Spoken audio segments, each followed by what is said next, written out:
luego me abrió las puertas, como ya no es la primera vez, para recibir la presentación de un libro. Es la primera vez que ve la luz Enfoques Anacrónicos, así que es súper especial para mí estar en este momento acá. A la Secretaría de Cultura también, muchísimas gracias. A la gente que ha venido de San Francisco, que también ya vamos a gestionar a ver si podemos ir a presentarlo ahí, me encantaría. También algunas de las fotos que están como inspiración dentro del libro también fueron tomadas en San Francisco. Hay algunos lugares plasmados ahí, así que bueno, estaría bueno poder seguir por el norte. Muchísimas gracias a los jóvenes que han venido, que se han interesado, que se han acercado. Esperemos que se lleven algo nutritivo de todo esto. Y bueno, a toda la gente que está acá, a quienes ya nos hemos conocido en algún otro taller, en alguna otra presentación, y a las caras nuevas. Muchas gracias a la familia por estar, por acompañar, como siempre. Es importantísimo para los artistas que venimos desde muy chiquitos. El apoyo de la familia es incondicional. ¿Cuántos artistas habrá tapados que no han podido ser solo porque su familia no los apoyó, no los incentivó? Así que mi corazón siempre con mi familia. Me inicié en el teatro.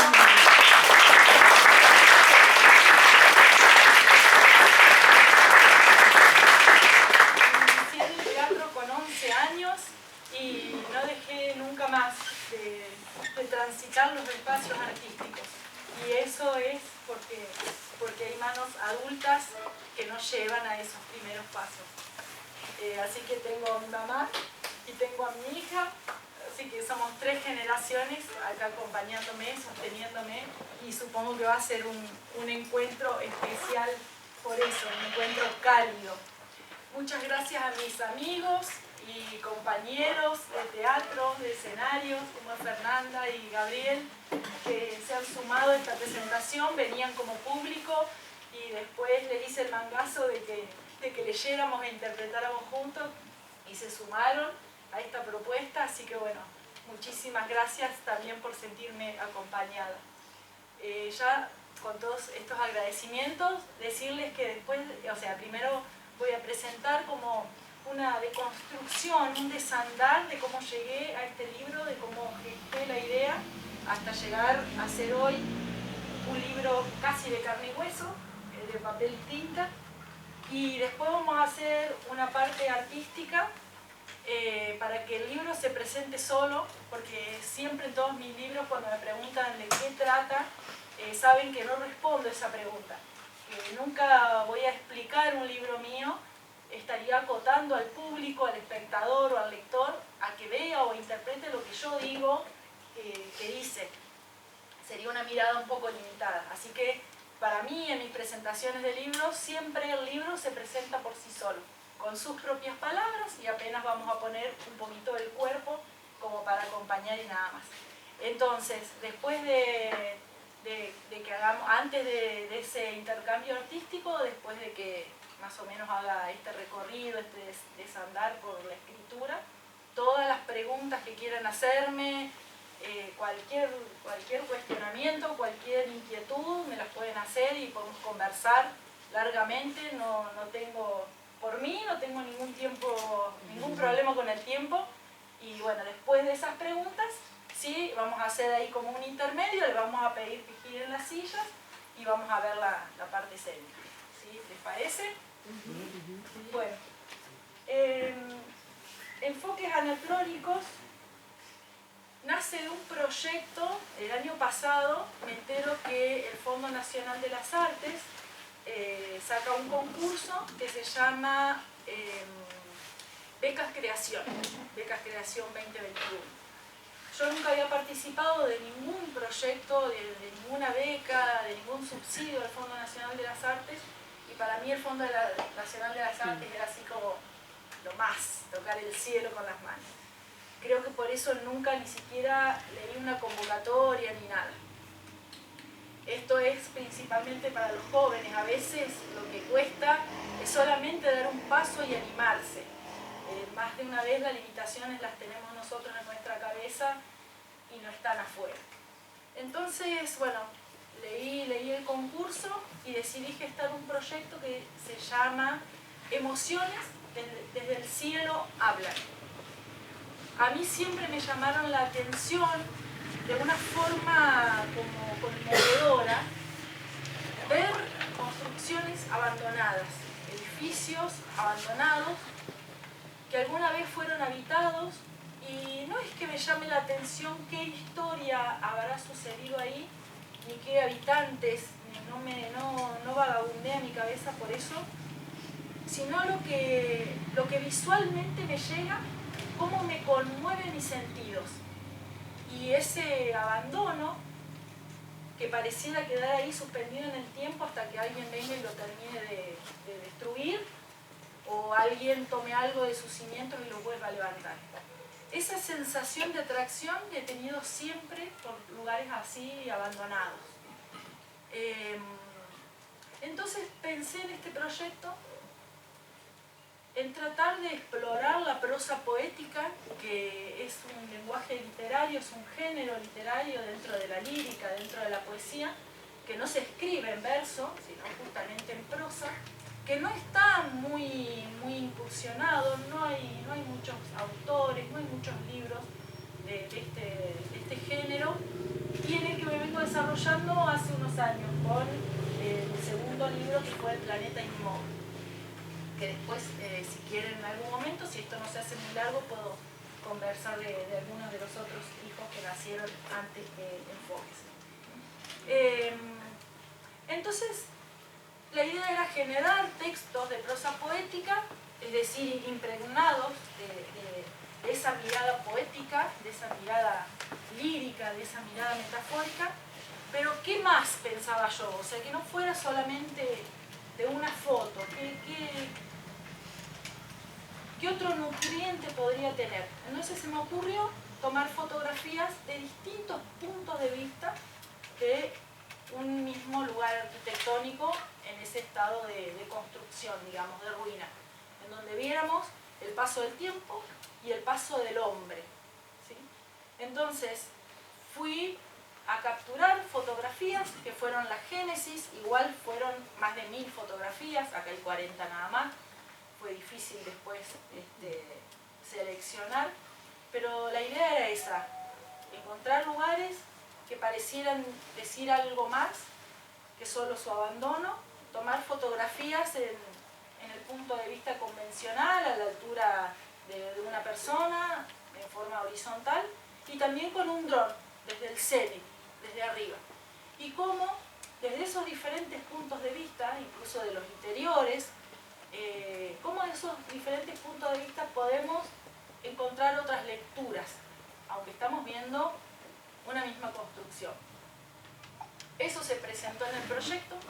El proyecto también hablaba de publicar el libro, de publicar 50 ejemplares, era parte de la promesa del proyecto, y poder devolver a los habitantes de algunas de las localidades en donde estuvieran estas ruinas que me han inspirado, devolver en el sentido de entregar un libro para las bibliotecas y de poder hacer la presentación y comentarles esto que les estoy comentando a ustedes, como una forma de impulsar a veces desde dónde podemos crear, desde lugares en donde parecemos que solo habita la muerte, donde el poeta ve otras cosas, otras emociones, y donde en el cotidiano vivir, el transeúnte común, me incluyo cuando no estoy con mi mirada poética, vamos apurados en el trajín de la vida, corriendo del trabajo a la escuela, a la casa, y se nos pasan desapercibidos un montón de lugares que por ahí hasta los podemos llegar a considerar como contaminante visual o contaminante ambiental, y sin embargo si nos paramos a detener y a sentir, nos puede transmitir otra cosa, podemos llegar a hacer arte, puede llegar a ser un libro en las manos de cualquiera de ustedes, que al abrirlo y al leerlo les va a transmitir y les va a movilizar, eso es a lo que apunta, a lo que aspira, distintas sensaciones propias de cada uno. Por eso le va a ser difícil encontrar una historia historia como un cuentito armado. Siempre tienen una historia subyacente, pero no es la idea en este caso de la prosa poética que puedan comprender esa historia. La idea es conmoverlos. Como dice la palabra, conmover, si la invertimos, es mover con. La idea de esta autora es mover al lector con la escritura. Solamente que lo que yo haya escrito sea ese pequeño impulso que los movilice y que todo lo que ustedes puedan sentir con el libro sea propio, es una construcción de ustedes. Lo que hacen estas palabras, o lo que intentan hacer, es dar esos pequeños empujoncitos en esos lugares que a veces tenemos un poco dormidos, o un poco apagados, o un poco escudados para protegernos, si somos muy sensibles para protegernos del mundo exterior. Estamos bajo varias capas de escudo, y bueno, cuando nos podemos sentar en la soledad, tomar un libro y dejarnos llevar por alguna lectura, que el recorrido sea ese, sea el recorrido de sus propias emociones. Entonces, ese proyecto se plasmó, lo presenté, fui seleccionada y apenas me enteré, empecé a andar los caminos que yo no había recorrido en la mayoría de la provincia de San Luis, y a capturar fotos, imágenes tras imágenes, que pues, digo, fueron un montón y se ven tan preciosas en la computadora con la luz que es como muy difícil poder seleccionar. Yo creo que hay material para varios libros más, o si hubiera sido como mucho más gordo, pero bueno, iba a ser como difícil de materializar. A su vez, aparte de ese recorrido, toda la edición, yo soy diseñadora gráfica, además de actriz y de poeta, entonces toda la maquetación interior, el seleccionar la tipografía, el encuadrarlo, el número de página, los títulos, las fotos, todo lo pude construir con mis propias manos. Es decir, desde esa génesis, de ese proyecto, de decir cómo revalorizar estos lugares y tomarle fotos, y ese andar por el camino, hasta llegar, hasta diseñarlo en su interior, hasta encuadernarlo, laminar las tapas, sellarlo y cortarlo. Lo hice todo con mis manos.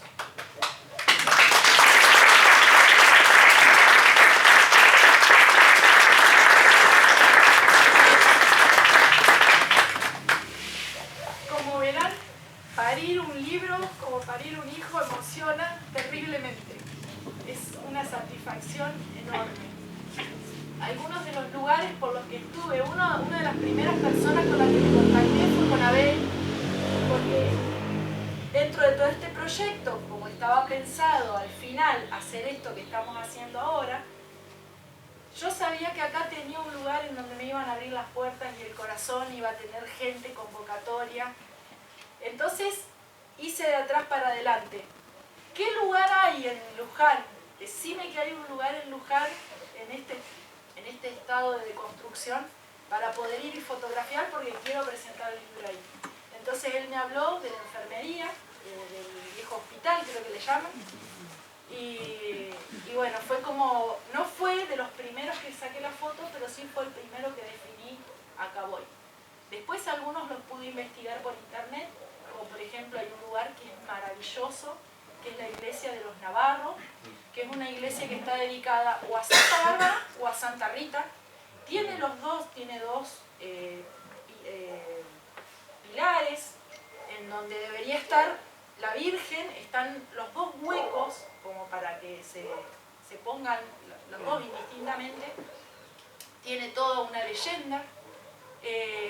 Y uno llega al norte, está más al norte de Merlo, está llegando al límite con Córdoba. De hecho, si uno mira el GPS, saltaba un alambrado y estaba en Córdoba. No tenía camino, no tenía huella de auto por muchos kilómetros, así que había que dejar el auto fue uno de los lugares como este que rayamos los vehículos, tanto de Néstor, que me acompañó en la fotografía con dron, como el mío. Cuando salimos en los distintos autos los rayamos íntegramente, nos rayamos nosotros, las ropas enganchadas, porque había que dejar los autos y meterse a caminar y a encontrar el lugar. Esa iglesia de los Navarros es impresionante porque en el medio del monte, de espinillos, de algarrobos, se levanta esa enorme construcción, una iglesia impresionante, y está resquebrajada, está partida al medio, como si alguien lo hubiera hecho así. Tiene una leyenda, esta es una de las que se puede encontrar por internet. Cuentan varias historias, pero una de las historias es que esto está en Paraje La Isla, un lugar en donde se ve que se inundaba o se anegaba mucho el terreno frecuentemente. Un hombre decide construir, don Navarro, construir esa iglesia, y en algunos casos dicen que uno de sus hijos se dedicaba, que empezó el seminario para ser cura, construyó la iglesia el padre con ese fin, y el hijo decide abandonar. Entonces el padre se para en el medio de la iglesia sin haber sido inaugurada y la maldice, y con esa maldición se quiebra. Y otros dicen que este hombre la construye porque su mujer había muerto, y los dos hijos querían dedicarle a distintas vírgenes, una por el nombre de la madre, Santa Bárbara o Santa Rita. Los dos hijos no se ponían de acuerdo, y uno de ellos, creo que gana uno, y el otro, en venganza, inunda el lugar, hace que ceda toda la base, y en eso se fractura la construcción. Entonces, lugares así, desde donde uno puede encontrar diversas leyendas o diversas historias, y no se sabrá si alguna de esas es verdad o no, a otros lugares que la verdad que creo que nadie conocía, que de camino, yendo a distintos lugares, íbamos viendo, por ahí parábamos porque veíamos algo con el Google Maps que pareciera ser algún lugar que no tenía techo, bajar y hacer recorrer al dron para que viera como por nuestros propios ojos y poder encontrar lugares y llegar de esa manera. También hay lugares que no han sido habitados, como pueden ser las Pircas en el Valle de Pancanta, que también son como muy características y muy propias de cómo uno las ve de frente, pero no viéndolas de arriba. Incluso la que elegí en este caso tiene la forma de un ave, pareciera ser como un ave con sus alas extendidas, y podrían tener múltiples lecturas, o como cuando uno las observa de un punto de vista más bajo, puede verlas dividiendo el cielo de la tierra, como si fueran una línea de horizonte más. Después hay otro lugar que es la iglesia de Paso del Rey, que es así, es un sitio bastante más visitado y más conocido, pero también tomando fotografías de arriba nos completa de una manera diferente, inspira. Y hay algunos lugares que fui a tomar fotografías y parecían una cosa, y al verlos desde otros ángulos o por ahí por la luz del momento, la verdad que no fueron fáciles de descartar porque no inspiraban nada. Y eso tiene que ver con una magia especial que no sé de qué dependerá, no la he encontrado. También anduvimos por una cantera abandonada en el Tala, que son construcciones cilíndricas, 3 construcciones cilíndricas, y después muchas dependencias de casas. Hay una ventana, una de las lecturas va a ser de ese lugar, que es muy impresionante, y llegamos cuando ya nos habíamos perdido. Entonces llegamos cuando bajaba el sol y le dio una coloración hermosa, y aparte esas tres columnas cilíndricas vistas desde arriba, también unidas por un puente, simbolizaban algo totalmente diferente a lo que uno veía parado con la altura propia de uno.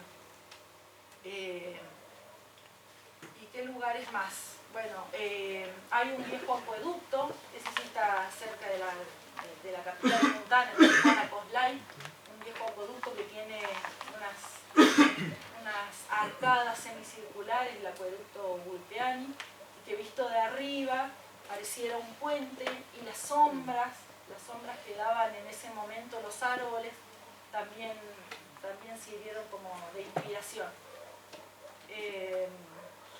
Bueno, por supuesto que ahora en la presentación uno de los lugares que va a tener más lecturas va a ser de esta enfermería de acá de Luján. Y bueno, cuando la vayan a visitar después, a ver qué les pasa con lo que escucharon y con las palabras que escucharon en ese momento. También recorrimos San Francisco. A San Francisco iba a buscar una vieja mina de cal, que me costó encontrarla, me costó llegar. Hubo que abrir tranqueras que no sabíamos si nos iban a correr a los tiros, pero nos metimos igual porque ya estábamos ahí. Que también un lugar muy bonito para ver, pero encontramos aparte en San Francisco, sin haber querido, una casona en una esquina bastante céntrica, que tenía incluso muebles todavía dentro, un poco destruidos, mucho vandalismo ahí en estos lugares, lamentablemente. Pero bueno, también sus ventanas, por ahí le falta un tablero, por ahí tienen todos los vidrios sanos, menos uno. Fue como un lugar para recorrer, y que también fue elegido porque decía muchas cosas en su interior. Es una de las lecturas que también vamos a tener hoy. Y de lugares, no me acuerdo si falta algunos lugares elegí varias fotos. A un lugar que fuimos que nos quedamos con las ganas, fue la mina de los Cóndores, porque como estábamos en pandemia, fue el año pasado, de todas formas ya había apertura para transitar en algunos lugares, no fue el momento de mayor cierre, pero bueno, estaba cerrada, hicimos un montón de kilómetros. De hecho, rompimos el auto en ese andar por las piedras que había, y llegamos a un lugar donde había una tranquera y decía prohibido pasar, y carteles muy intimidantes. Entonces decidimos, solamente cada que habíamos llegado hasta ahí, porque realmente habíamos andado mucho, tirar el dron y que el dron fuera y llegara, pero estaba tan lejos que el dron apenas llegó y tomó algunas fotografías, nos acusó que se iba a quedar sin batería y se tuvo que volver solo. Así que nos quedamos con las ganas. Tenemos algunas vistas aéreas nada más, pero bueno, ninguna a la altura del ser humano, así que esa no valió. Otro lugar en Merlo, en pleno centro de Merlo, una llamada Casa Cuento, que tiene la forma como si lo hubiera dibujado un niño, y que según nos contó está en estado así semi-abandono, los techos caídos. Nos contó la persona que lo cuidaba que el hombre que vivía ahí, que había fallecido hace medianamente pocos años, perdió una hija en un accidente, una nena muy chiquita, y que él hacía un tiempo ella dibujaba unas casitas con esa forma, con una forma serpenteante, y él decidió en homenaje a su hija hacer su construcción, y la construyó con sus propias manos, con todas esas curvas, y tiene ventanitas que parecen de cuento, ventanitas chiquitas de distintas formas, anguladas. Creo que no hay ni una sola ventana que parezca una ventana convencional. Todo el recorrido dentro de la casa también es bellísimo, y también hay fotos, y vamos a hacer una lectura de ese lugar. En la toma, me olvidaba en la toma. En la toma fui a buscar el castillo, que ya me lo habían recomendado hacía mucho, gente que sabía que a mí me gustaba esto de los lugares, de las viejas construcciones abandonadas. Y la verdad que fue un lugar también impresionante, que sacamos cientos de fotografías ahí. A veces me pregunto en esos lugares que todavía no están del todo destruidos, que por ahí solamente es que los techos han cedido y nada más. ¿Cómo antes de que lleguen a ese estado no se los ceden a una municipalidad, a un grupo de teatro, a un grupo cultural, como para ocupar esos espacios? Porque hay lugares que realmente son así como para habitarlos, porque es como que todavía no se rinden. Son lugares, son paredes, no sienten, pero sin embargo parece que no se rinden y que necesitaran de los artistas a que los vayan a revitalizar, a revalorizar, digamos. Así que bueno, este fue el andar del libro. Vuelvo a insistir, para los más jóvenes sobre todo, no excluyente, pero para los más jóvenes sobre todo, esto de animarse a ver proyectos, cosas para hacer desde el interior, desde lo que a uno lo conmueva, desde lo que a uno le movilice, desde las inquietudes de cada uno. Buscar gestionarse esa banca económica que a veces se necesita, ya sea para cargar, en este caso, combustible, nos gastamos toda la beca en combustible de ir y venir. Pero bueno, esos lugares y esos apoyos a veces están, uno a veces los ve como muy lejanos, como que no son para uno, y sin embargo por ahí están al alcance de la mano y no se pierde nada con intentarlo y se gana todo este montón. Así que bueno, si tienen alguna pregunta, si alguna duda, lo que quieran, estoy abierta. Vos dijiste que lo dedicabas a Franklin. ¿Nos contás un poco eso? El libro está dedicado a la memoria de dos personas amigas. Una es Franklin Robert. Lo conocí en el año 2019, cuando vine, antes de la pandemia, cuando vine a dictar un taller literario, a compartir un taller literario y a presentar los dos libros que tenía hasta ese momento, que son Arcadia y El planeta inmóvil. Fue uno de los seres participantes que más se interesó por el hecho artístico. Compartimos muchas palabras, él tenía una mirada muy acertada y muy nueva, muy genuina, de observar y de dejarse impregnar por el arte. Era un científico que había dedicado toda su vida a la ciencia, a la geología. Entonces, como hombre de ciencia, uno como artista piensa que está al otro extremo. Y sin embargo, él parecía como un niño maravillado con un juguete nuevo al descubrir cómo el arte puede gestarse, puede trascender, puede emocionar, puede tocar al otro aún sin estar en cercanía física. Y bueno, sus charlas eran infinitas y estaban llenas de un valor de esto, de lo genuino, y de él tratar de buscar las palabras que expresaran lo que él sentía con lo que leía o con lo que veía. Así que bueno, nos hicimos muy cercanos. Él viajó a San Luis, de donde yo soy, donde vivo.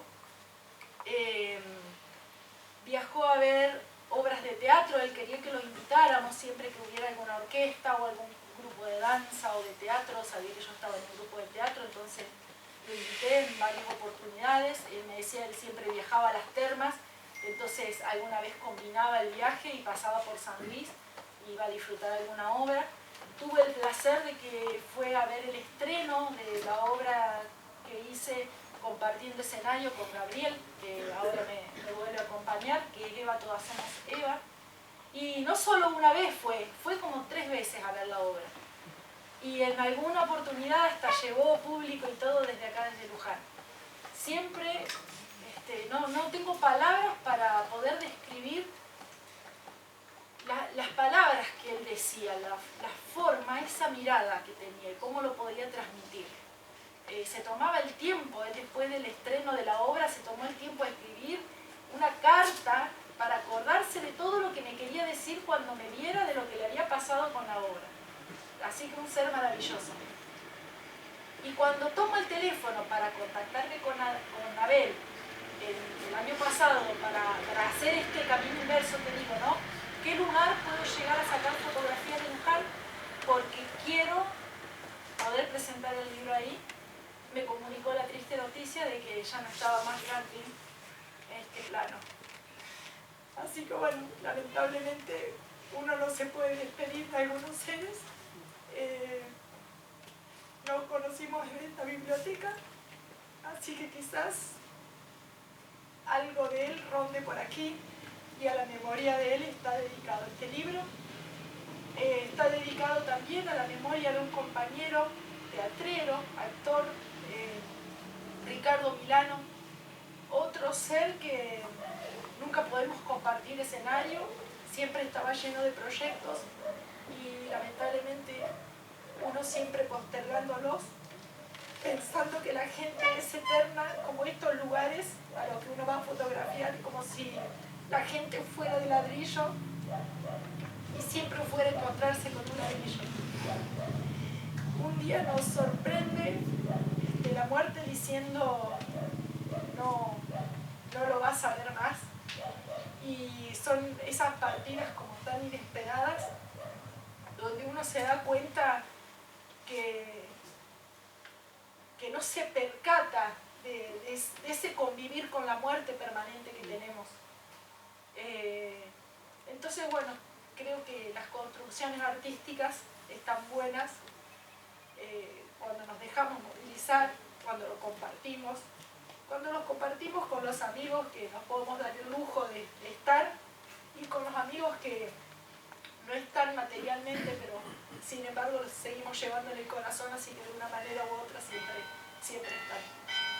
Así que de paso aprovecho a entregar el primero de los libros que quiero dejar para la biblioteca. No sé dónde está su amigo que iba a recibirlo. Aquí. Así que, bueno.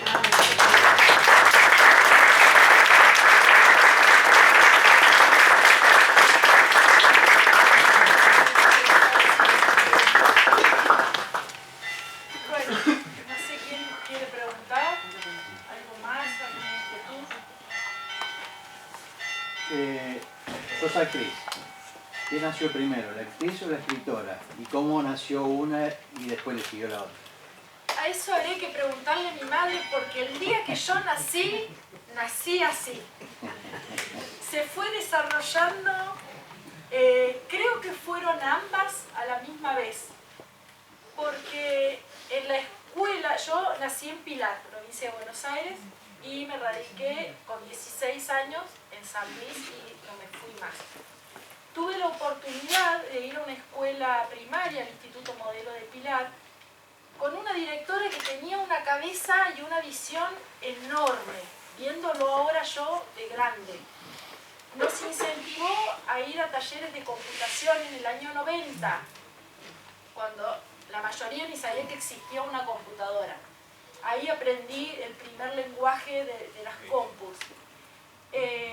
Nos incentivó a hacer un taller de arte, en donde era un taller extraprogramático, íbamos los sábados, teníamos que elegir, no era obligatorio, teníamos que elegir uno, pero no nos obligaban a cuál. Eso es muy importante en el arte. Entonces estaba música, danza y teatro. Yo tenía 11 años. De hecho, yo pisé primero un escenario y después fui público. Nunca había visto una obra de teatro antes. Fui actriz primero. Entonces, yo tenía dos amigos varones que éramos súper compinches y nos miramos así como que qué íbamos a hacer en música. No, a mí siempre tiraban al fondo, que tratara de no cantar si podía mejor. Danza nos miramos, éramos tres palos escuálidos, cero gracia, mucha vergüenza de nuestro cuerpo. Dijimos, danza, no. Y bueno, vamos a hacer teatro, total, como ahí seguro que podemos, no hace falta saber nada. Después vimos que es una de las artes más completas en donde está bueno saber cantar o afinar por lo menos, bailar o mover, saber manejar bien el cuerpo. En ese momento nuestra inocencia no. Así que ahí empecé a andar los caminos del teatro. Pero ya cuando, también en esa época de escolaridad, cuando me pedían o nos pedían en el curso hacer una redacción, y por ahí te decían que sean 5 renglones, yo escribía 10 o 15. Si nos decían, bueno, un cuento, ¿cómo les fue en las vacaciones? que sea como mínimo una carilla. Yo escribía 5 o 6 carillas. Y si podía las escribía en una hoja aparte y las graficaba y después las encuadernaba y hacía una revistita. Entonces es como que eso siempre, por eso digo, siempre estuvo en mí como ese dar más. Y la escritura también siempre fue como a conciencia de a alguien más.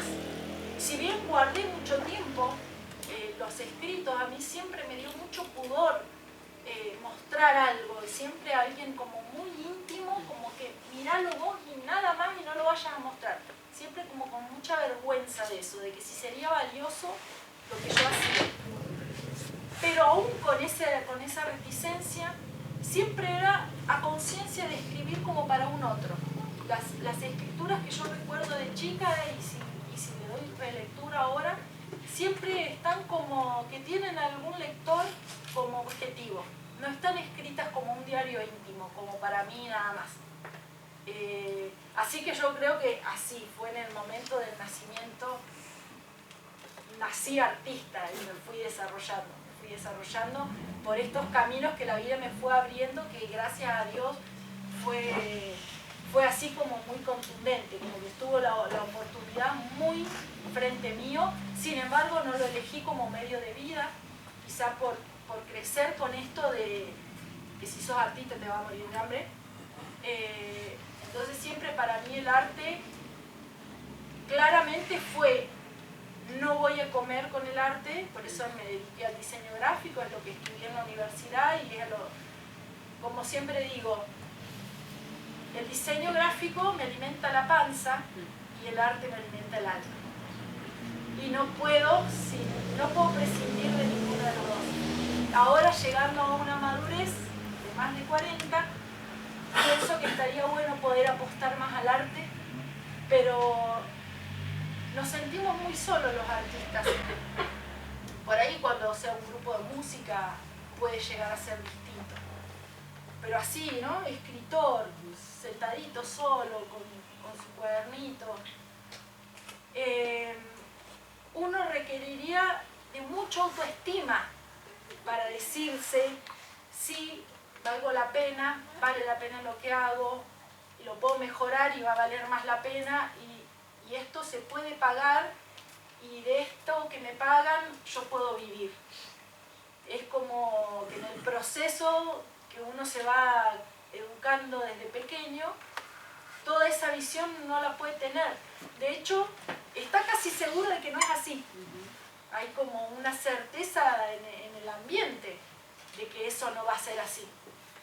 Capaz que cuando uno lo descubre, ya a estas alturas, dicen: ah, ya estoy muy vieja, ya ahora ya me estoy dedicando a otra cosa. Ahora, si volviera a empezar, me jugaría más por mí, porque está en mi corazón. Pero bueno, esos son los caminos de la vida. Igualmente, la gráfica a mí me ha servido para los libros, porque de hecho no son libros convencionales, o sea, están escritos en prosa, pero siempre visualmente hay algún juego que quiere decir algo más. Por ejemplo, a ver si encuentro, ya, esta que parece un error de imprenta, está el vacío y una palabra. La contundencia de esa palabra lo es todo en ese momento. Hace la forma visual, porque lo que me valgo como diseñadora gráfica, hace al contenido y hace a lo que yo quiero, cómo quiero que le llegue esa palabra al lector en ese momento del relato. Así que, bueno, es la idea, que no desmembrarse y decir: bueno, ahora dejo de ser diseñadora, me voy a sentar como escritora, ahora dejo de ser escritora, me pongo a estudiar un libreto. Uno no puede desprenderse de eso y sin quererlo, sin proponérselo.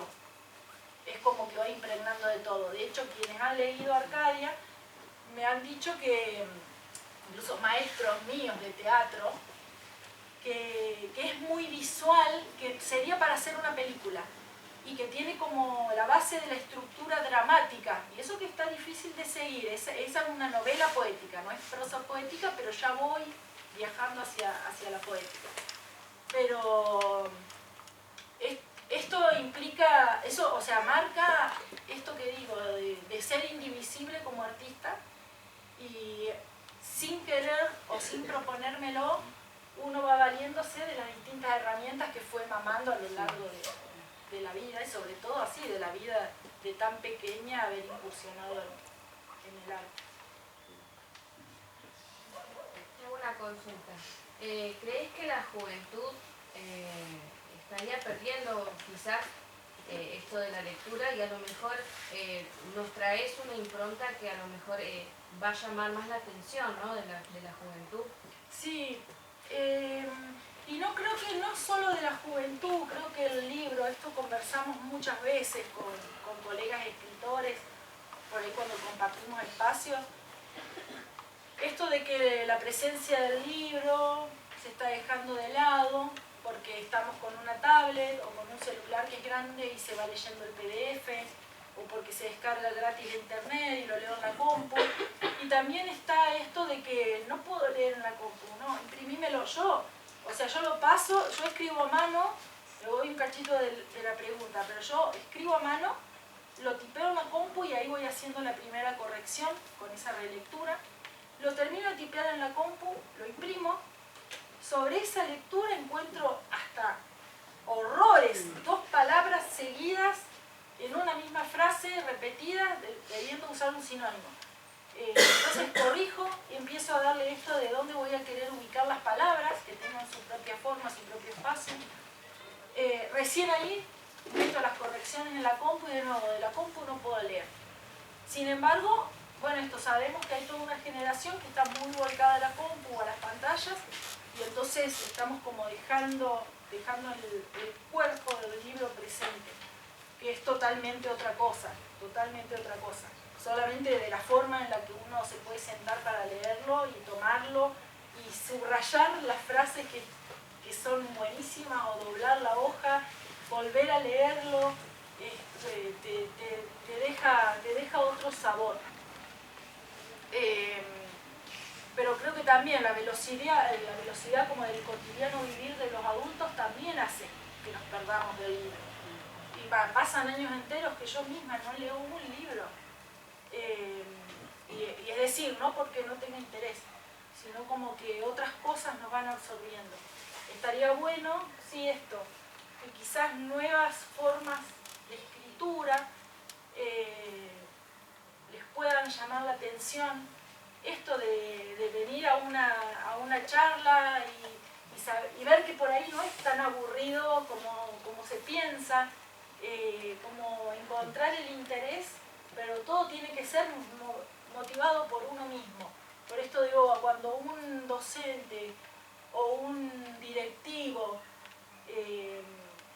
obliga al chico, o al niño, o al adolescente a algo, es lo que menos va a hacer, más de lo que va a salir corriendo. Entonces habría que tratar de generar como atractivos para compartir lo que uno siente, lo que a uno lo emociona, y no porque vayan a compartir la misma emoción, pero sí saber que se puede explorar por algunos lugares que pensamos que no, qué aburrido leer un libro, vamos a jugar a los jueguitos, y que por ahí no, podría haber sido más aburrido jugar a los jueguitos que leer ese libro. La idea es que siempre busquen. Por ahí me ha pasado con teatro, gente que me dice, ay, así que sos actriz, bueno, te invito a la obra. No, yo no voy al teatro porque me aburre. Ah, sí, ¿qué obra has visto? Ninguna. ¿Y cómo sabes que te aburre? Entonces, de la misma forma, tomar los libros, por ahí leemos algo que no nos gusta, no nos llega, no lo entendemos, usa palabras difíciles, o es anticuado, o bueno, por lo que sea. Pero incentivarse a seguir, a buscar, a explorar. Siempre va a haber algún escritor descolgado que va a dar en la tecla en el momento de tu vida que lo tenías que leer. Los libros suelen elegirnos a nosotros como lectores. Yo he tenido libros que he comprado en ofertas, ni sé dónde, hace 5 años. Y un día digo, este voy a llevar para las vacaciones. Y lo leo y está escrito para el preciso momento de mi vida ese libro. Que si lo hubiera leído 2 años antes, pasaba Y si lo leí un par de años después, capaz que también pasaba desapercibido. Esa forma de conmover los libros es como mágica, porque pensamos que no tienen vida. Al abrirlos, creo que tienen esa vida propia del mismo ser humano que le está dando sus manos para abrir.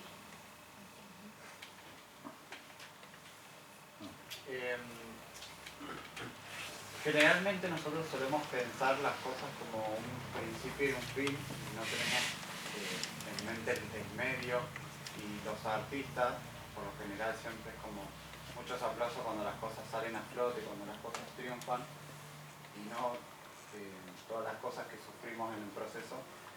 Y hubo, hasta que se publicó ese libro, un momento en el que vos dijiste el sufrimiento, en el que, y esto también trayendo otra vez esta soledad que tenemos los artistas, hubo en todo ese proceso un momento en el que vos estabas sola y dijiste tiro todo esto porque para qué lo voy a hacer, y quizás para que no quede justamente como una ruina.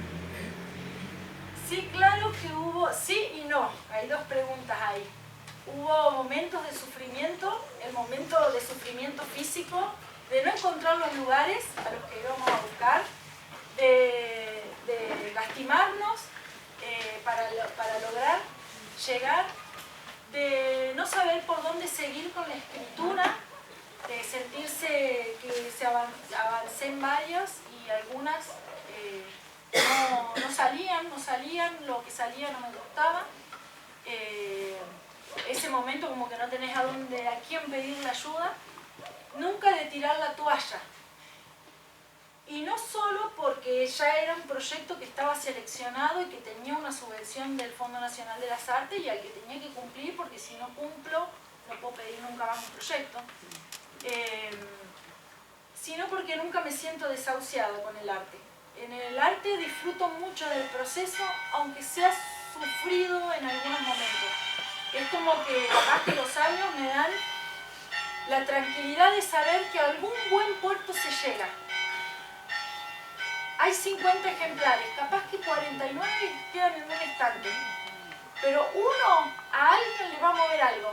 Y aunque yo no me entere, toqué el cielo con las manos. Yo estoy convencida de que eso sucede. El arte te alimentó el alma, porque eso es el arte. Tal cual. El hacer y el construir yo no podría vivir sin eso, es como aire. Eso es algo que uno tiene que tiene el artista. Yo no soy artista, pero eso es lo que tiene el artista. O sea, si le damos sufrimiento a que no me pagan una actuación, y bueno, pero lo que yo vivo es el arte.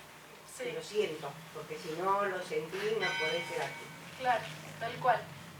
Eso creo que es lo que hace que uno no lo abandone. Quizá lo posterga. Tengo un libro que tardé 6 años en escribirlo, que está publicado anterior que este y todavía no está presentado. O sea, sigue teniendo sus postergaciones. Por algo sucede, no sé por qué, pero sé que no está abandonado. Y la verdad es eso, uno hace el arte por ahí desde iniciar el arte teatral. Si no lo completa el público, ¿para qué lo haría? Sí podemos disfrutar un montón los ensayos, de hecho nos podemos reinvertir en los ensayos, y si no hay un espectador, aunque sea uno que lo cierre al hecho teatral, no existe como tal, es solo ensayo. Entonces, capaz que habiéndome formado así, también como escritora tengo esa misma sensación, de que aunque sea para un único lector, alguien que lo abra y que lo lea y que le llegue lo que le llegue, y aunque yo ni me entere y no me transmita, a veces tengo devoluciones preciosísimas, pero no fueron esperadas. Me encanta recibirlas, no sabía que iban a venir y no fue el objetivo. Si el objetivo, alguien abra el libro y se sienta conmovido en algún punto, y eso es todo. Si no, uno por ahí, no sé, sería pintora y pinto el cuadro y lo dejo guardado y bueno, y ahí queda. Si alguien lo mira o no lo mira, no me importa, yo ya lo pinté y disfruté del pintarlo. Y disfrutaste de pintar. En la escritura, el último disfrute es ese, aunque sea poder compartir este espacio, es un disfrute impresionante. te saltan las lágrimas de la emoción del disfrute. Aunque nadie lo vaya a comprar o nadie lo lea, sé que en algún momento alguien lo va a leer, a alguien le va a llegar en su momento preciso. Y esa es la satisfacción, lo que me hace no abandonarlo. ¿Alguien más? Pasamos a la parte artística. De nuevo. ¿Con qué te sentís más identificada? Pues sí, dijiste que empezaste con algo más poético, que ahora se llama prosa, pero ¿escribirías un cuento, una novela? Sí, de hecho, Arcadia, que es el primer libro que escribí, es una novela poética. Porque en realidad mi objetivo era, quiero escribir un libro, quiero escribir una novela. Voy a escribir una novela, ese fue mi objetivo en ese momento. Necesitaba salvarme de momentos de mi vida muy duros, que si no encontraba vida en el hacer, me moría. Cuando se lo pasé a una de mis mejores amigas, viven en Pilar, fue profesora mía de literatura en tercer año de la secundaria, que fue el último año en el que estuve en mi ciudad natal. Cuando se lo mostré, iba a la mitad, supongamos, me dijo, me encanta, no leí nunca nada que alguien haya escrito así, seguí, no es una novela, pero que no te importe en qué estante de la biblioteca lo van a poner. Y con ese concepto me seguí el resto, digamos, valorando, es doctora en letras,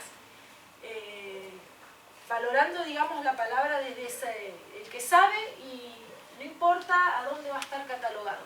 No tenía la construcción propia de una novela o la cantidad de personajes propios de una novela, pero sí tiene un relato que es más fácil de seguir. Entonces dije, bueno, si no es novela, que sea novela poética, lo invento yo. Y así quedó.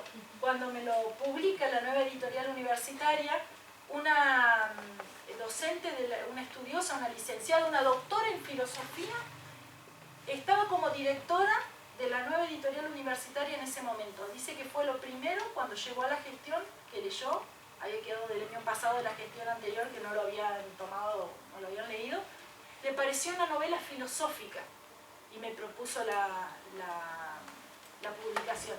Es decir que, bueno, no importa con qué palabra lo completemos. Ahí empecé a ahondar en lo que es la prosa poética. ¿Cómo llego a la prosa poética? Muy fortuito. Cuando yo estaba envalentonada por haber sido publicada con Arcadia, habiendo ido con un pudor y con una vergüenza a llevar ese libro así, a tirarlo y a irme, como, te dejo esto, me voy. Con una vergüenza, con un atrevimiento, yo sentí que estaba haciendo un atrevimiento impresionante.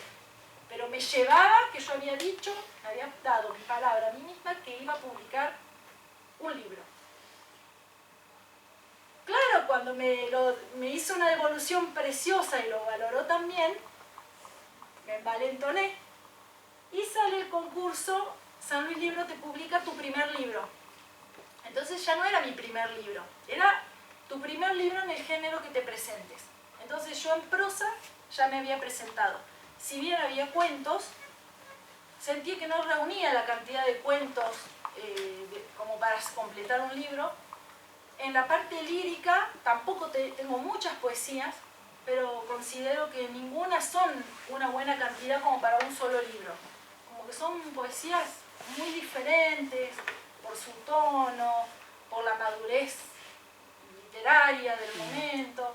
Entonces como lo descarté, de lo que yo tenía no podía presentar nada. Entonces, pero sí o sí tenía que ser en el género lírico, porque en el otro yo ya tenía un libro publicado. Entonces estaba dentro del género lírico la poesía y prosa poética. Y dije, a ver qué es, porque yo escribí una novela poética, según yo. Voy a ver en internet exponentes de prosa poética. Lo primero, para aprender con el ejemplo. Leí Rimbaud y no sé todos los otros que dije, no, ¿a dónde me metí?